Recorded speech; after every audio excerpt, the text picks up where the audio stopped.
Okay, here we are again. It's that time of year, right? Fresh starts, huge ambitions, and that totally unstoppable feeling you get on January 1st. But, if you're like most of us, you also know that feeling when February rolls around and all that motivation has just vanished.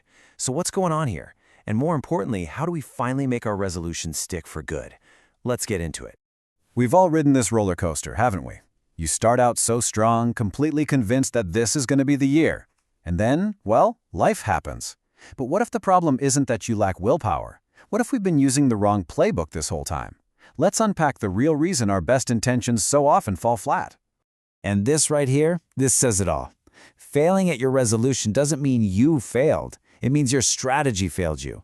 You're not lazy. You're just trying to push a giant boulder uphill without a lever. So let's stop blaming ourselves and our willpower and start using a much smarter, science-backed approach. All right, our first mindset shift is a really big one. We're always told to go big or go home, but it turns out when it comes to building new habits, that instinct is the very thing that trips us up. Let's take a look at why. Now, you've probably heard of SMART goals. It's the standard advice you see everywhere. Make them specific, measurable, and all that. And look, it's not bad advice. It definitely gives our goals some structure. But here's the trap.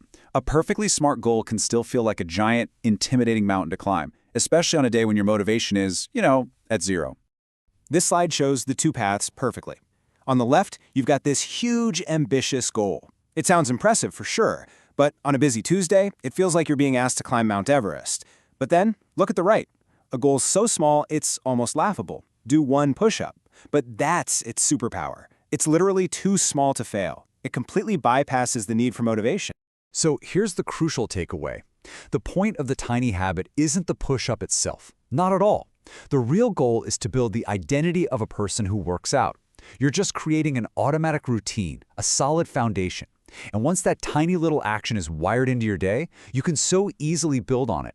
2 push-ups, then 5, then a whole workout. Consistency will beat intensity every single time. Okay, so we've started small. Awesome. But what happens when we inevitably slip up? Because we will. So let's jump to our next section and figure out how to build a system that can actually withstand a few bumps in the road. This quote just hits home, doesn't it? We have one tiny slip up. We miss one day at the gym. We eat one cookie, and our brain just screams, well, that's it. It's over now, and we throw in the towel. This all-or-nothing perfectionism is the absolute silent killer of our goals. So to fight that perfectionism, here's a pretty radical idea, the 50% rule. Instead of aiming for 100% success, which, let's be honest, is totally unrealistic, just aim to hit your goal at least half the time. Think about it. If your goal is to meditate 3 times a week and you only manage to do it twice, guess what? That's a 66% success rate. You're totally winning. This is exactly how you build resilience. A missed day isn't this deep pit of failure anymore. It's just a data point. It's feedback. It tells you what didn't work so you can adjust your plan.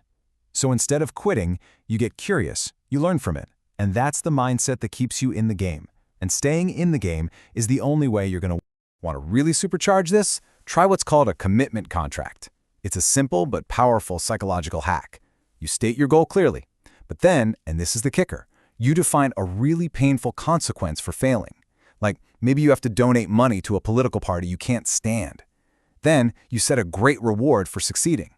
All of a sudden, your private little wish becomes a public, binding agreement. It is amazing how motivating that can be. All right, this brings us to what might be the most important concept of all. Seriously, if you only remember one thing from this whole explainer, please make it this. We need to completely reframe what we're actually aiming for. And this slide, this gets right to the heart of it. An outcome goal, like lose 10 pounds, is a result you can't really control directly. But a system goal, like prep all my meals on Sunday, that's a process you have absolute control over.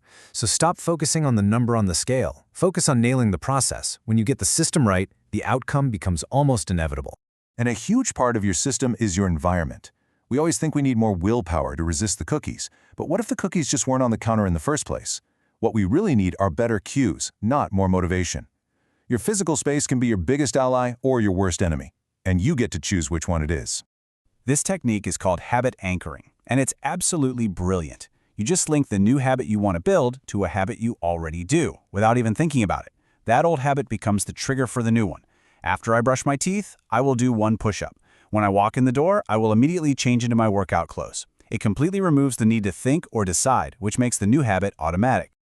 So let's pull all of this together. You start small, you embrace imperfection, you build a system, and you design your environment for success.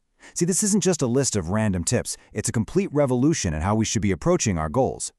This is it. This is the ultimate secret. Stop obsessing over the finish line. Instead, find some joy in the small, daily act of just showing up.